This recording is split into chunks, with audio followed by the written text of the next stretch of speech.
байлтрын.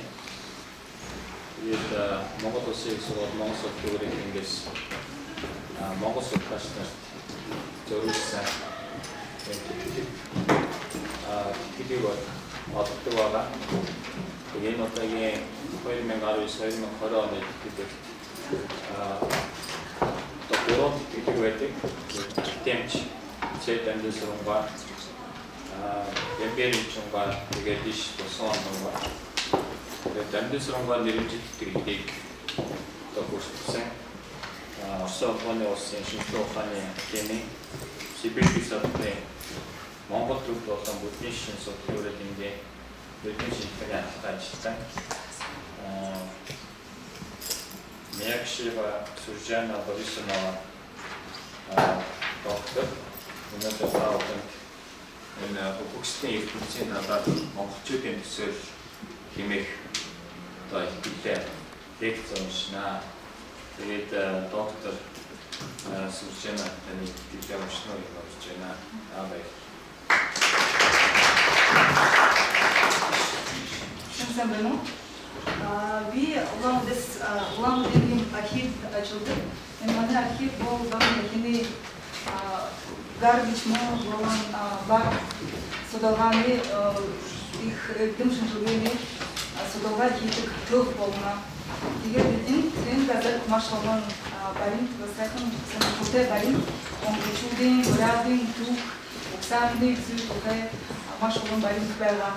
Тэгээд би энэ ажилдаад маш олон сонирхолтой энэ бүхсдийн ертөнц тухай сони зүйл болсон.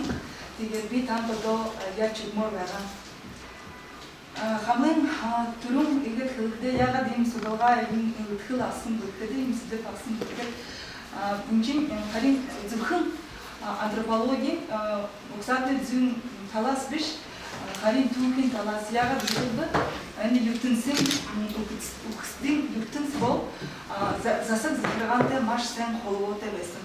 Тэгээд ямар тийм холбоо, ямар тийм утас байна гэдэг харуулаад өгөө үзье.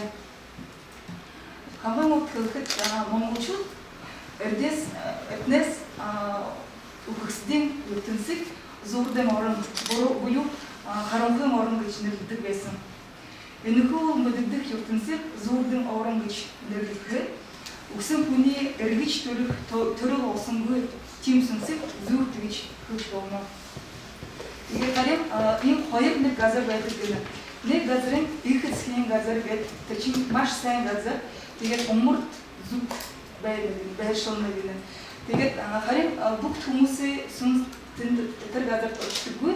Зөвхөн сайн юм хийж байсан, буян хийж байсан хүмүүний заяа муу сүрдийн муу тэнд очно гэнэ. Тэгээд харин өөр газар нэг газрын бас үхсдийн газар гэдэг байна. Тэр чинь монголчуудын бодлоор бол хойд буюу зүүн хойд зүг тушдаг. Тэгээд энд орхдоо зөвхөн нүгүтний өөрийгөө алсан хүмүүсийн сүнс тэнд оршиж байдаг байна. Тэгээд энэ үхсдийн газар авсан сүнс бол өөрийгөө тэр дундад ертөнцид хийж байгаа бүгд тэр ажлаа хийгээд бүгд тэр насаараа амиараа амьдрна гэнэ. Эрэгтэй хүн эрэгтэйгээр хэдэн настай өгсөн тэгээд тэр насаараа өрнө гэнэ. Ноён хүн байсан бол ноён болно.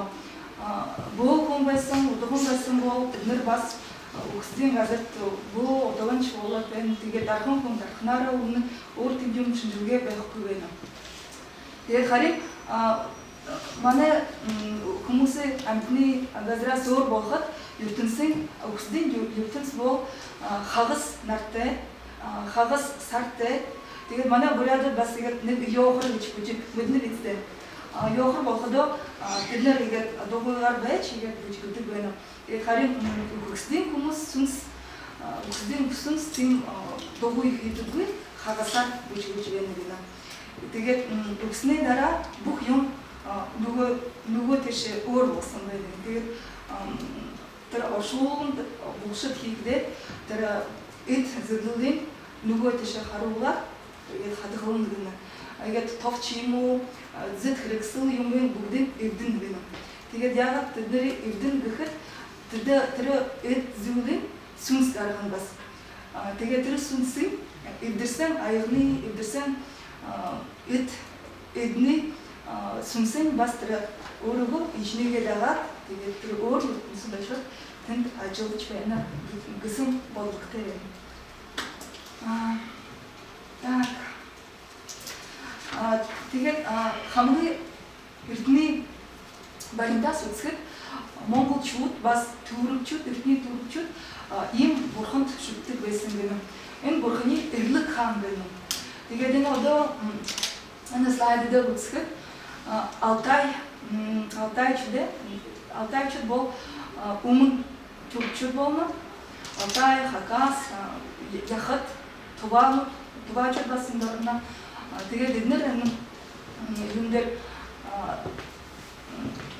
чулуун дээр ийм зураг хийж сийволж тэгээд энэ эрлэг хааны ингэж дүрсэлдэг байсан.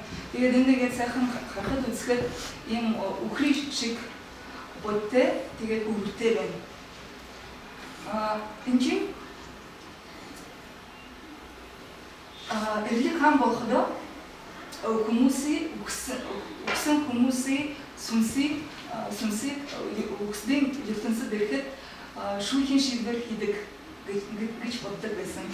Тэгээд эрлэг хаан бол өөр монголчууд бас түрэгчүүд маш сайн мэдээж байсан гэдэг. Монголчууд болоход эрлэг хаан дараа нь Тойд хаан гэдэг нэртэй болсон. Ягаад Тойд гэдэг гэсэн чинь ийм тойл бариад байдаг. Тэгээд тэр тойл үгсэн хүмүүсийн сүнсний буян нүгэл бүгд юм үзэгдэж харагдаж байна. Тэгээд шүүхийн шийдвэрээ хийх болно. Тэгээд өөрөө хоёр янз бүрийн дүртэй байна. Нэг дүрээр болоход монголчууд ингэж хэлдэг чигнүүр бариад байна гэнтэй Тойд хаан. Тэгээд хүмүүсээ ингээд шүүхийн шийдвэр хийхдээ нэг хажуудаа цагаан чулуу нөгөө хажуудаа хар чулуу тэгээд ингээд хэмжиж болно. Тэгээд нүглийн их болоход хар чулууны хүнд болно, доош болно. Тэгээд тэр сүнсийг там руу явуулна гэдэг.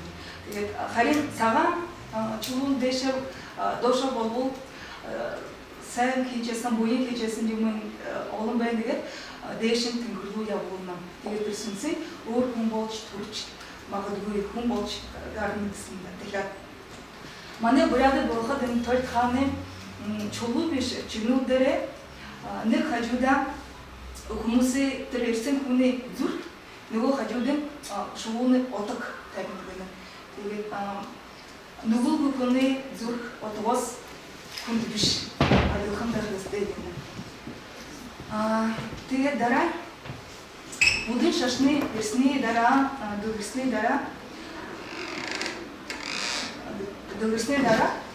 Тойд хаан, эрлэг хаан бол Эрлэн номон хаан гэж нэртэй болсон байна. Тэгээд Эрлэн номон хааны өөрөө төгдөө Яамаа буюу Чойжол гэх ийм бурхан болоод тэгээд дүүрэг дүрсэн юм төгдөө гэж байна. Яагаад номон хаан гэдэг чинь тэр шашны эзэн гэсэн Яама гэсэн үг болсон.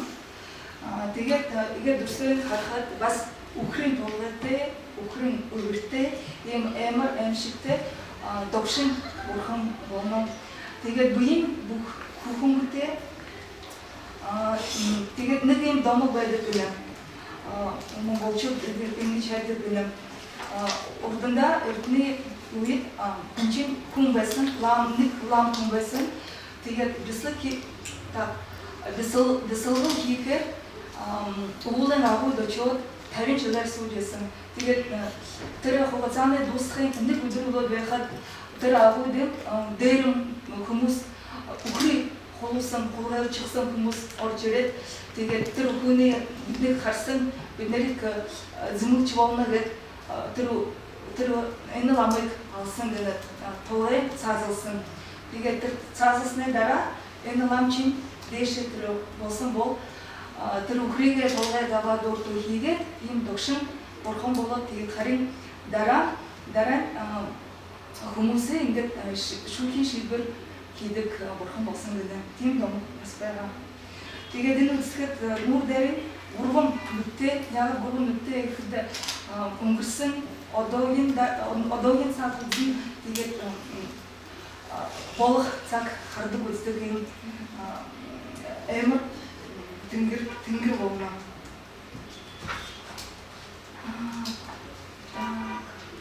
Тэгээд энэ чинь бас эрлэн чөжил лама чөжил бүхэн бас чимуур барихай номбарихай тэгээд бүх үсэн хүмүүсийн лантны хүмүүсийн буян хийгээгүй хүмүүсийн бардаг тийм бүгдтэй бас байна. Тэр чинь цаомог юм.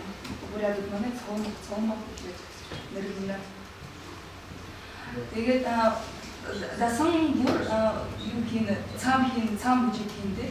Тэгээд цам бүжиг бол эрлэг хаан заавал гарч ирдэг гэх хамгийн бас төрүүчийн ийм тэнгэр дахиад бууж ирдэг цам болгоод тэгээд ийм элч нартай байгаа 8 янзын элч бас ийм бурхан энэ бурхан бол үхсдийн бурхан гэж бас гэж боддог гэнэ. Тэгээд урнаас игээд бид нэр хэлсэн эрлэг номын хаан турчдын монголчуудын язгууртан хүлээж байсан. Тэгээд энэ рууны бичгээр Алтай мужид байгаа. Эрлэг хаан гэсэн чинь хүчрэх хаан гэсэн үг болно. Тэгээд манай бурядад эрлэн хаан гэдэг нэрлэн монголчууд эрлэг номын хаан гэдэг нэрлэн халимчууд эрлэг номын хаан това эрлэг логон хаан харин тэгээд умарт түркчүүд эрлэг буюу эрхлэг гэж нэрлэж болно. Тэгээд энэ эрлэг хааны бид нар үр дүүр гэсний дараа ямар үртэй байсан бөгөөд би яриад үзье. Хамгийн түрүү бид нар хэлсэн ингээд үгсдийн ертөнцийн эзэн маш амар маш догшин харин умар түрчдээ домог яриа үргэр үзэхэд тэр чинь өөр үртэй байна. Энэ эрлэг хаан бол сүнс хийгээд хүмүүс үхлийг бэлгэлсэн хаан байна. Тэгээд яагаад ингэж ярьдаг байсан гэдэг чинь ингээд домогыг харахад хамгийн түрүү хүмүүс үгүй байхад эрлэг хаан тэр тэнгэр ахтайгаа хоёулаа хүмүүсийн бий болгосон. Газар бүхий бүгдийн бий болгоод тэгээд би осон хүмүүс ингээд шавраар хийсэн байгаа. Тэгээд бид нар сүнс байхгүй хүүхэлдэр шиг зөвхөн хүүхэлдэр шиг байсан. Тэгээд тэнгэр хайхан эдгээр яах юм бэ гэдэг эдгээр сүнс байхгүй юуч найдахгүй байна гэдэг. Эрлэг хаан тэгээд номоса шүн номот тэгээд номот тэгээд тэдний сүнстэй болгосон гэнэ. Тэгээд хүмүүс сүнс бүлгэж өгсөн. Тэгээд яагаад үхлийг бүлгэлсэн бөгөөд гэхэд тэр хүмүүс сүнстэй болсны дараа үхдэг гэж юм өгдөггүй. Тэгээд өдрөөс өдөр үеэс үе жилээс жил бид нэр олон болж бүхий дөхийг эзэлж аваад бүх газраа эзэлсэн бүх ногоо идээгээдсэн тэгээд маш их сандраа байгаа. Тэгээд яах юм бэ гэхэд бас эрлэг хаан гэрээ тэднэрт тусалж тэднэрт үхэл өгдөг болсон. Тэгээд тэр үхсэн хүмүүсээ өөрөөгөө тэр дор байгаа эзэн хааны гүрэндээ аваад явдаг. Тэгээд өөрөөгөө албатан болгоно гэж өгсөн хүмүүсээ. Тэгээд монголчуудын домог яриаг үзэхэд эрлэг хаан бол тэнгэрийн хүү байсан гэнэ. Тэгээд тэнгэрийн хүү байгаад ягаад доошоо тэр дор унсан бэ гэдэг үхсдийн ертөнцид орсон бэ гэдэг тэр чинь тэнгэрийн өөрөөгөө ахтайгаа байлдан пулдан хийгээд тэгээд дилдсны дараа тэр дор унсан. Тэгээд газар дор унсны дараа эрлэг хаан өөрөөгөө тэр таягтай байсан. Тэгээд тэр таягаараа газрыг цоолоо тэр цоолсон газраас бүгд мухай антен дэрдэг болсон гэнэ муу бай муу бах мөхий юм тэр дор байдаг дор газраас байдаг антен дэрдэг болсон. Тийм бас нэг домог яриа байгаа. Так, Тенгрин, теге дара, ирлик ханы дедіксі, зарлик болғыч тенгіргіч боднам. Теге дияғат, зарлик болғыч дедікчик, инчин, bu buyu darhan humus engel olumsuz sul tuğunluğuna. Bu humus bu darhan bu çatıkku için az talantı ve hostete zıhın erlikhan tuni gre tiner gre udık çi bu bolna çi odağın bolna get. Teget buraya dopin monguçudun buğuna хамгийн түрүүн элэг хаанд очоод зарлиг авдаг байсан байна. Тэр таван газар доошо буугаад тэр доод ертөнцөд буугаад зарлиг аваад элэг хаанаас тэгээд түүний дараа хэс авна гэнэ. Тэгээд элэг хаан хамгийн түрүүн хар бууд хэс бүрдэж гисэн гэнэ. Тэгээд буутай адилхан маш амар хүмүүс айдаг тийм хүн болоход дархан хүмүүс байна. Тэд нар төмрөөр юм хийдэг. Төмөр бас газар дор байна.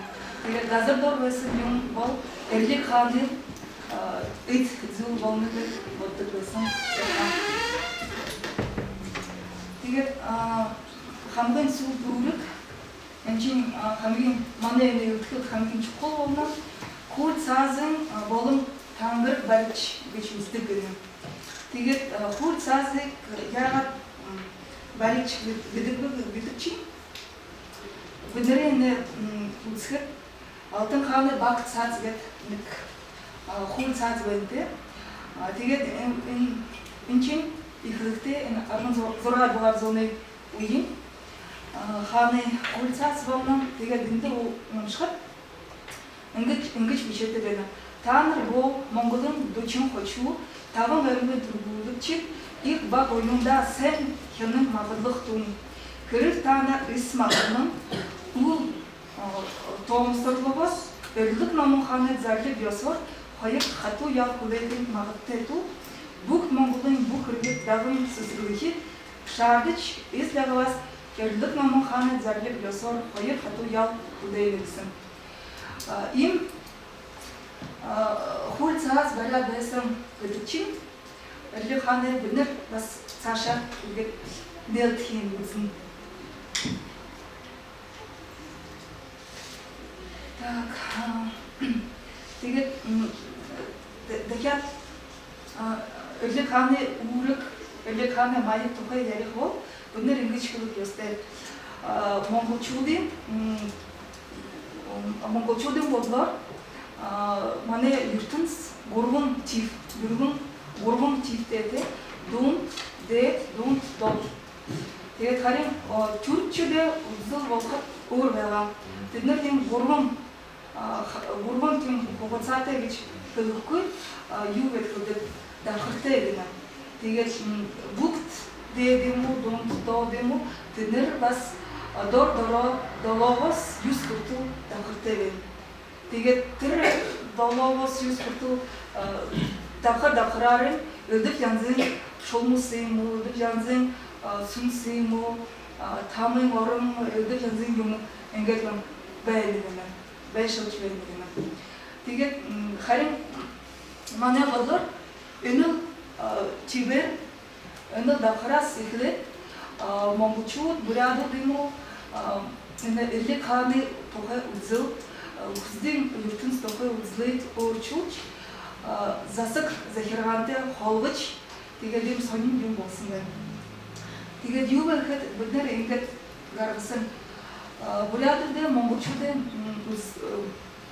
бодлого үхсдийн орны таман өөр хөлбөр байдаг юм.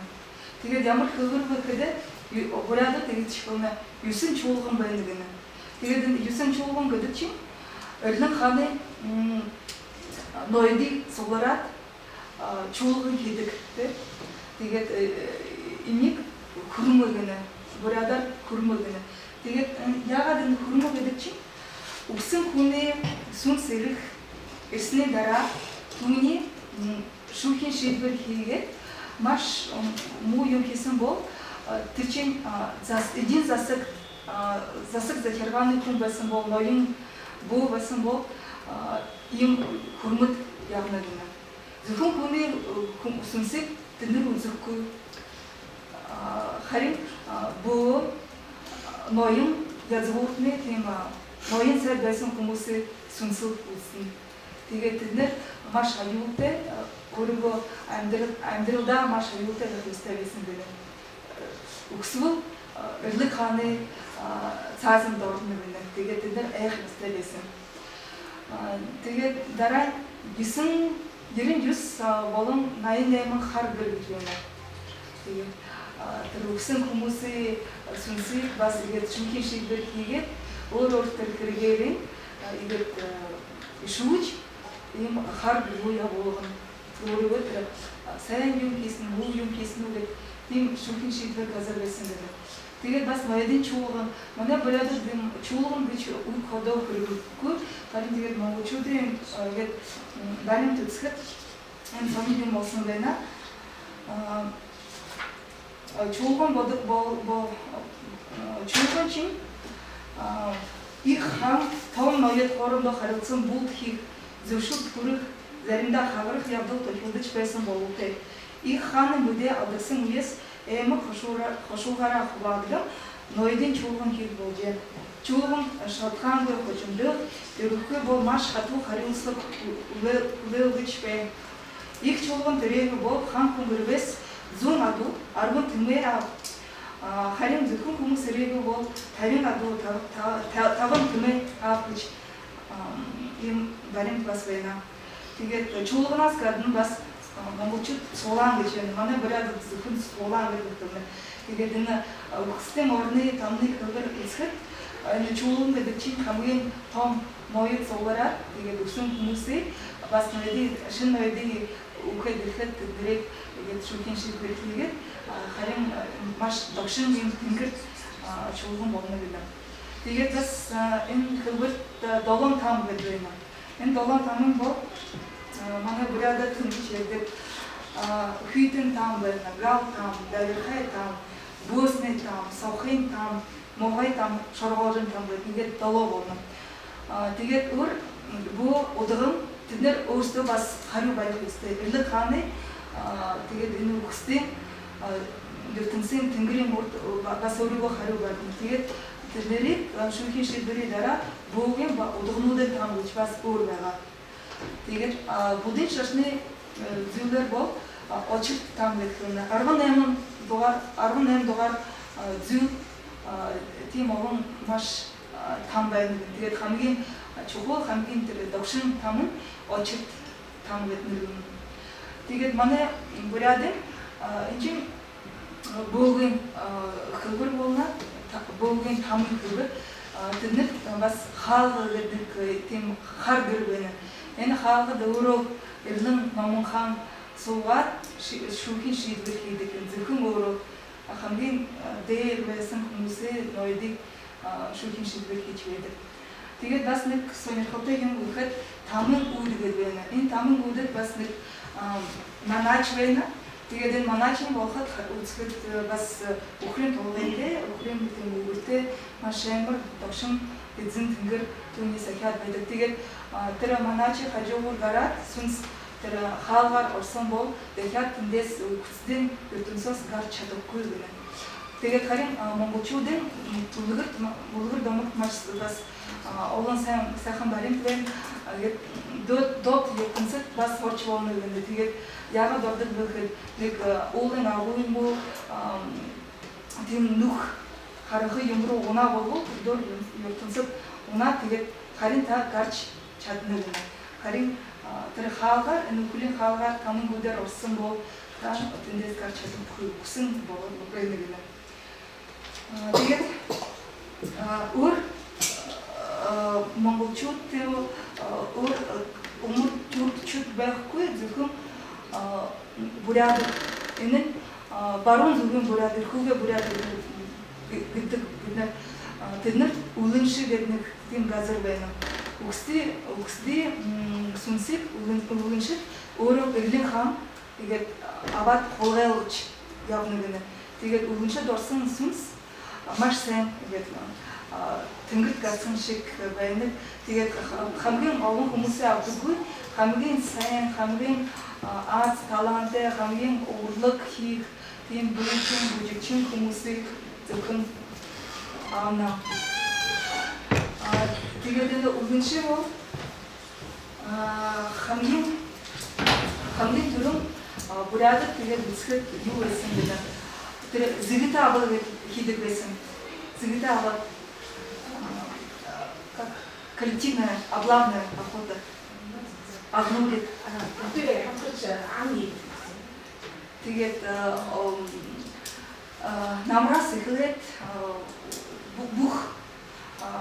бүх үйлдэндээ агнуулаад хийгээд явдаг байсан гэдэг. 2-3 сараар мод руу очоод тэд олон хүмүүс уураад агнуурыг хийдэг байсан. Тэгээд тэндээ бас тогоочтой, захиргаачтай, тийм өөрөөр боо хүмүүс байх ёстой байсан. Тэгээд тэднэрээ нэг юм сайхан нөхнөрнүүдээ сайхан гойдуулснуудыг аваад тэднийг бариад байдаг байсан. Тэднэр боо шиг тэгээд тэр ноён боо юмд тэднэр тэр айсаар хуцас юм ойдаг гэнэ. Тэгээд ямар ч хүн тэнд тэр юм орохгүй, тэр хэсэгтэн орохгүй зөвхөн маш сайнаар нарийн уран сайхан орлуудыг авдаг байсан. Тэгээд харин тийм байсны дараас энэ чинь өвгөншөө бол бас үгстэй дараа тэр Эрлик хаан хамгийн сайн хүмүүсээ өөртөө авна гэнэ. Тэгээд манай бурядад ингэж хэлдэг хамгийн сайхан битгий дуулаарэ битгий бүжиглөөрэ чамайг битгий хутлаарэ юм хийхээр чамайг Эрлик хаан аваад явж болно гэж хат байдаг гэсэн. Тэгээд энэ чинь өвгөншөд очоод энэ сон гэсэн утгатай байна.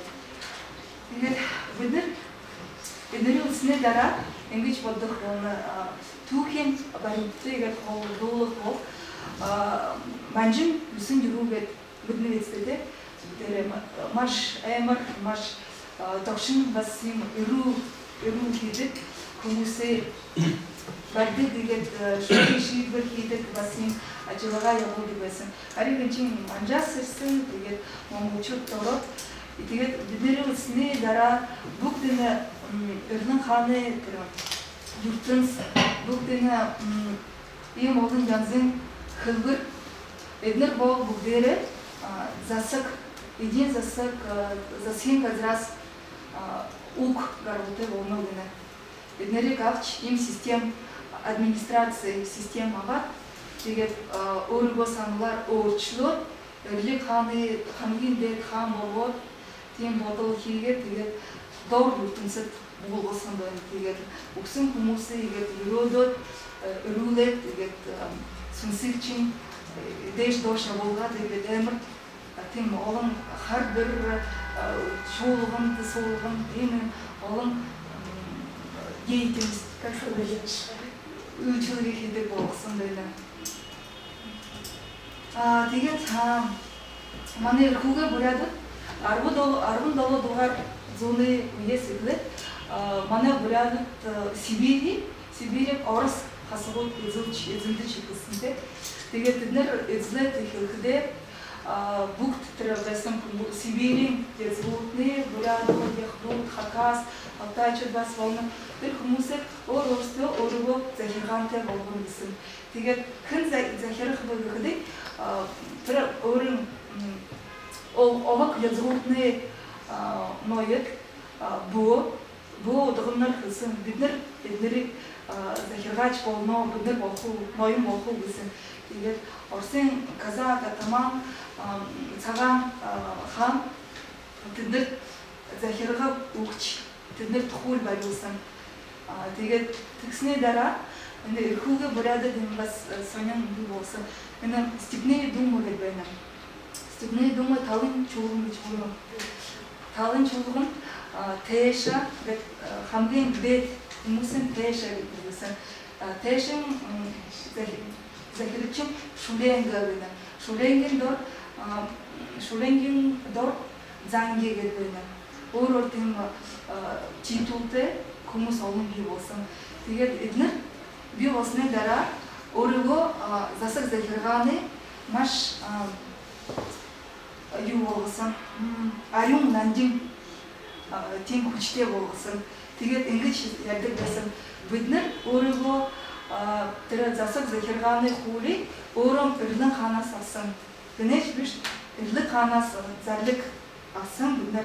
Тэгээд бид нар там бүгдээрээ мөрөх ястай. Тэгээд энэ тэшнэр өгсний дараа юу яадаг игээд сонгож авдаг байсан.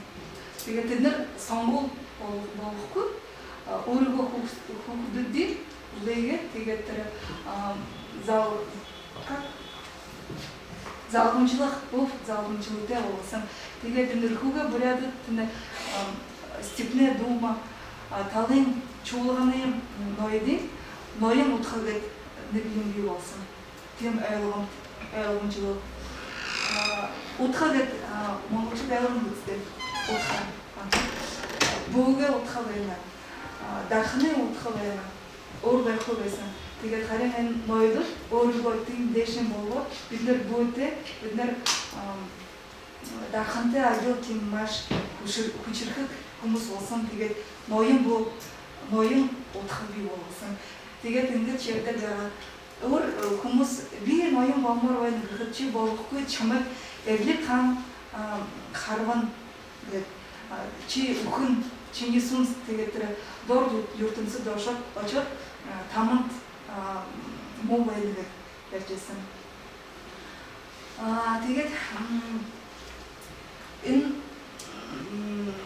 тэшин өөр бас юу байгаа жанжин удирдагч хамгийн мэдээч бүрядэн жанжин удирдагч түүхэнд орсон ажраа бүхгээд байна. Тэгээд түүний найз харамсай мөргөн гэдэг. Тэгэд хоёр бас нэг яриа донгоор түүхийн донгоор бүгд 17-16 дугаар зууны үеэр амьдарч байсан. Эрхүүгийн ихэрэд болгоод хүмүүс байсан гэнэ. Тэгээд тэд нар Оросд ерхэд Оростой байцаалдаа агуулсан.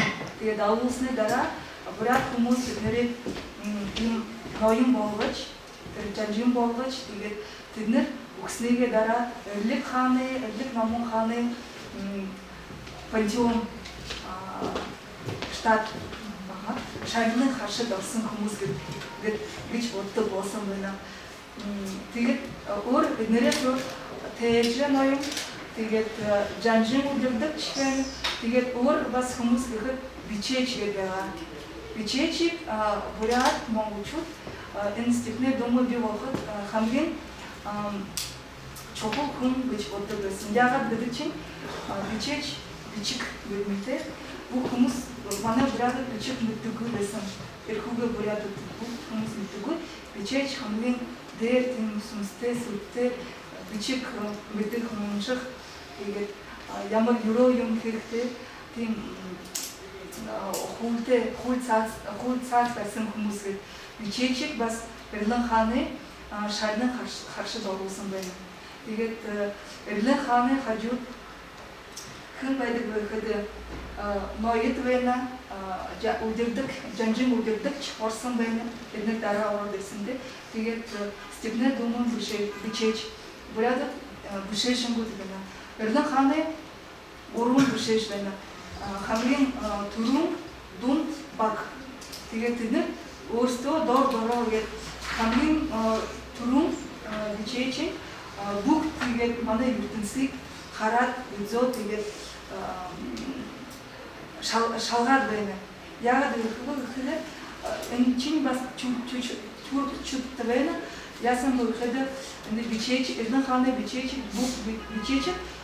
бүх ертөнцийн юм бичээд өөрийгөө хуудсан дээр номон бичиж авсан гэнэ. Тэгээд үгсэн юм уу, амьдрсан юм уу, гарсан юм уу гэдэг хүмүүс тэгээд тооцоогоо хийгээд хараад байна. Бүх хүмүүсээ бүх амьтныг тэгээд дунд бичээж боо үгсэн хүмүүсээ шүүхийн шийдвэр хийн. Хэн үгсэн, хэн явсан, ямар таамаг ажилласан, ямар хаалт явуулах вэ бичээж байна. Бичдэг гэнэ. Тэгээд харин хамгийн бага бичээж боо чинь амьд хүмүүсийг хардаг тооцоо хийдэг гэнэ. Тэгээд амьд хүмүүс муу юм хийвүү зарлиг тангаараа барихгүй эвдэрсэн бол тэднэрийг тэгээд өөрөөр Эрлэн хаанда бичээд явуулгаад Эрлэн хаан тэгээд зарлиг бууган тэр хүмүүсээ бариад чээсээ тэгээд төмөд шорон хаах гэнэ. Тийм систем аппарат администрацийн аппарат байсан гэнэ. Тэгээд өөр хүмүүс бас Эрлэн хааны шарлан хашид орсон хэн бөгөхөд харин бог байна. Зөвхөн харин бог удаган болж чадахгүй. Тэгээд цагаан бог бас болж чадахгүй. Харин бог өгсний дараа тэгээд Эрлэн хаандаа очоод тэгээд тэндээ өөрөөгөө засаг захиргаа бас хийдэг гэнэ. Энэ академич далай мөн гэдэг академич ингэж бичсэн байна. Урдан эрт урдан цагт монголчууд сүйтэй бөө удагнаа хатааж гэртээ хадгалдаг байсан гэнэ. Энэ нь эртний заншил ажээ. Гэтэл сүүлийн үед бөө удаганаас нас барахад голдуу хээр аваачиж орчуулдаг байжээ.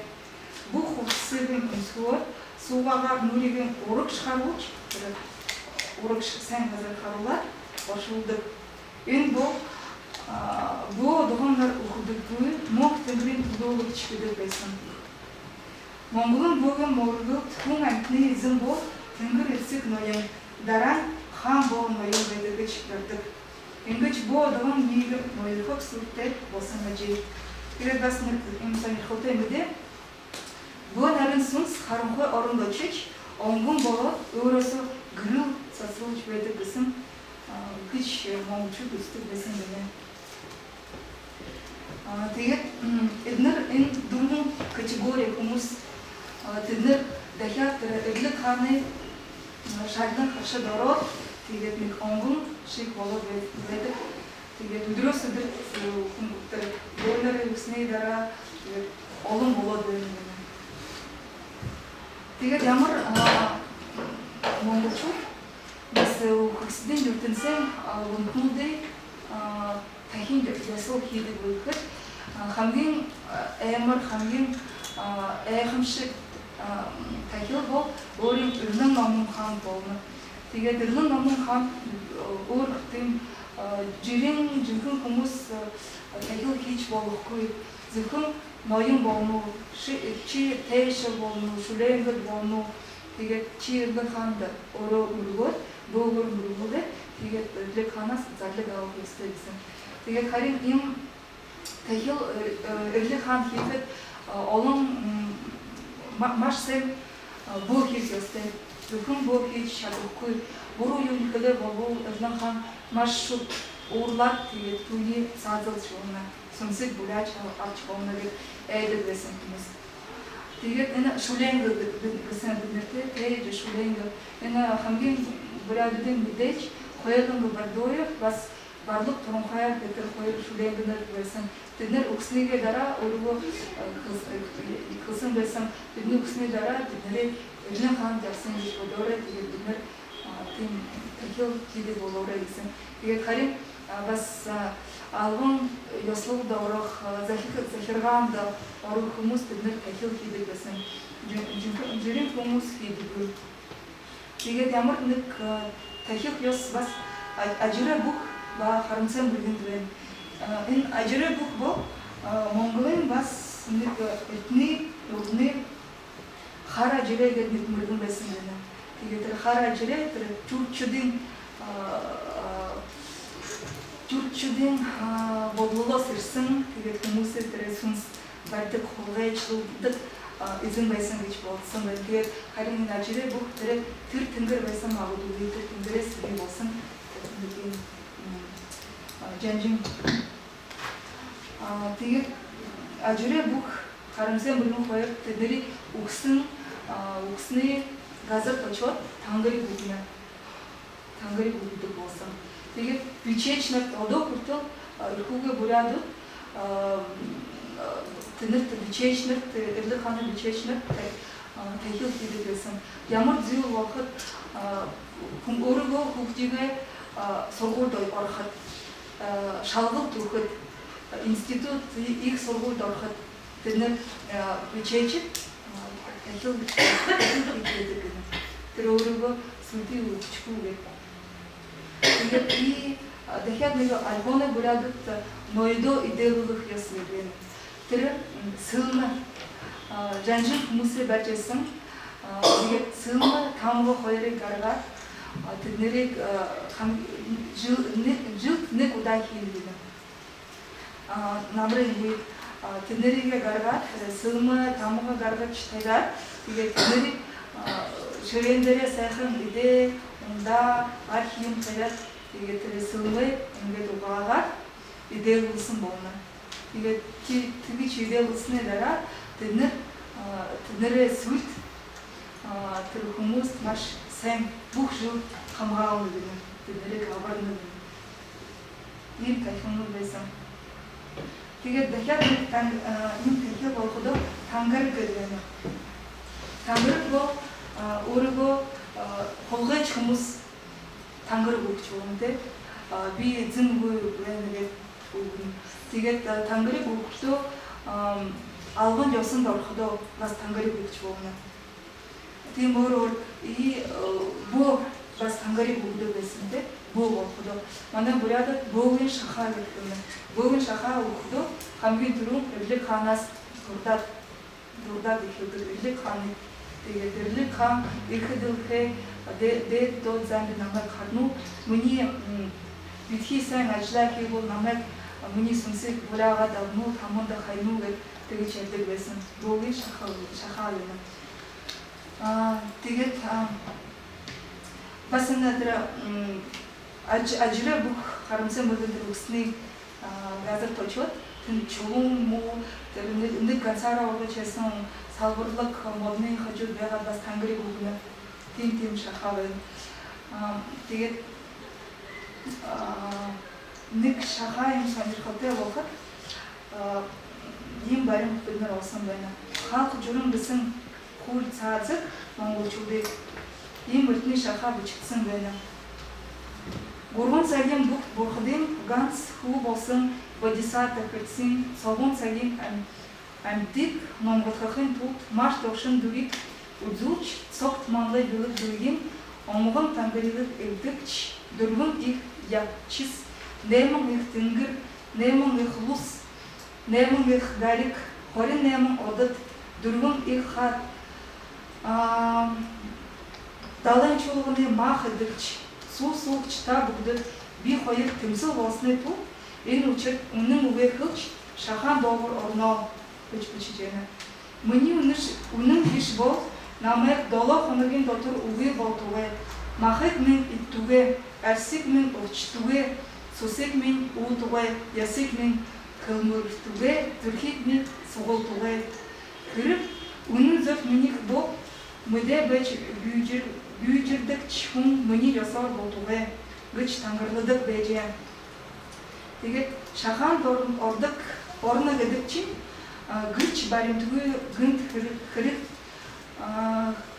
сэржиглэгдсэн хүн эрүү шүтэн очид мэдүүлгээ өгөхгүй бол нохой хөтөл хэмэд газар өндрөө мухар тохой өргөнөөрөө чөдрийн хэмжээтэй гэсэн 2 буу, 2 нум, 2 сэлэм, 2 тэмээний толгой, 2 морины толгой, 2 шаахай, 2 нохой толгой, 2 сүүжний яс, 1 чөдөр, 1 хялгас бүгд 18 ширхэг зүйлийг олгож тусгайлан бүртгэн. Тэгээд үнийгээ бүртгэсний дараа Чингээд шахаанд орж байгаа хүнээрээ дээд тангарыг үгийг хөлөөсний дараа тусгайлан бүртгэсэн зүйлийн доогуур мөрхүүлж гаргаад Хүүний хохимай гавлын ясанд хийсэн нохойн цус уулгадаг байна. Тэгээд сүүлийн үед хүргэсэн үнэтэй хүний үнд нэмж өгдөг болсон байна. Тэгээд энэ тангаргийн зүйл бол бид нар одоо хүртэл юу гэж боддог байсан Сибирийн өмөрт Сибирийн чүргчүүд зөвхөн ийм нохойн цус нохой хэрэглэдэг байсан гэдэг бид нар баримтнаар үзчихсэн. Харин одоо бол энэ халахын журам ингэж бичсэн байна. Маш сонирхолтой. Тэгээд яагаад гэдэг бид нэр чүрчтэй холбогдох байсан гэдэг чинь 15 дугаар зууны үеийн Енисей Киргизч яг юм шахаа хийдэг байсан юм. Юуны жишээлбэл тийм мөрөө тусалдан бооход хүмүүс суглараад тэр хоёр тусалсан хүмүүс нохыг алаад цэжрун хатгаад тэгээд цусын гаргаад габл тэгээд уугаад усны дараа тэгээд тэр нохын сүнс чиний биед ороод тэгээд хамгийн сайн хулаа юм хөрөхгүй хулаа гэсэн бол чамд нохыг гэднэ чамд нохыг цаазуулна гэдэг бич боддог байсан. Инчин им зүйл бас яхад ба манай буряд бас байсан. Буряд тийм олон биш харин хэрэглэдэг байсан юм. Бид нэр нохыг сумар гэдэг дундуурын цаазуулж тэгээд цусан болсон сумар долоодог байсан юм. Тийм тангыг өгдөг.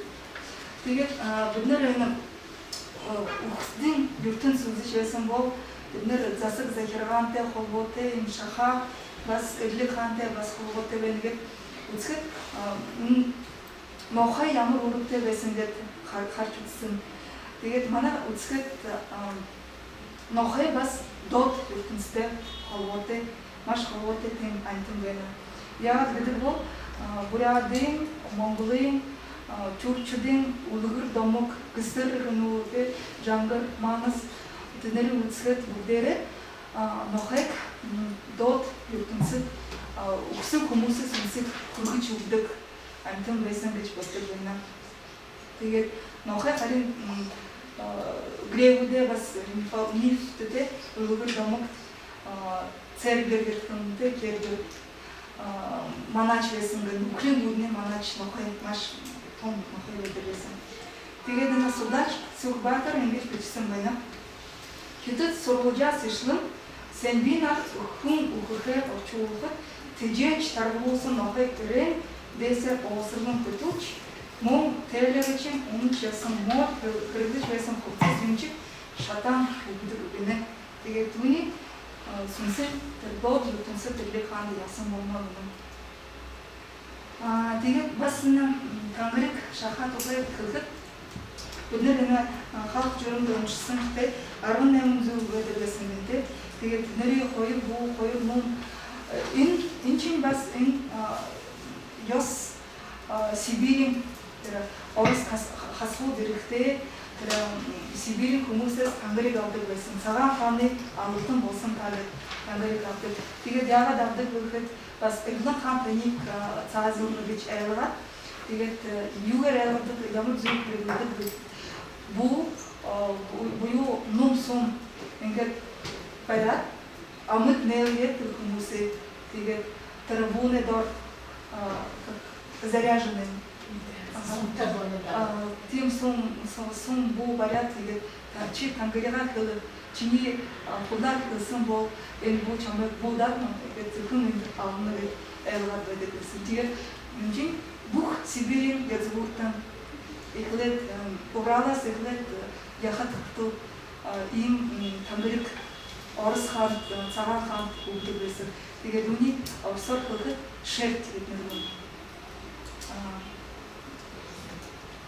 Так.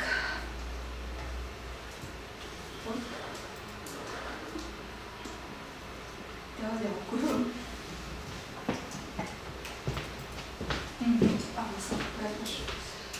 Тэгээд бас эрлэг хааны өгсөн орны захиргааны бүтэц ийм олон шаттай байна. Өөрөөр захирагчин эрлэг хаан олон ямар янз бүрийн сайдтай байна. Тэр сайднарын таамга барьчид тэгээд бас шүүхийн шийдвэр гэж төшмөл байна те ноёд бичээчнэр байна.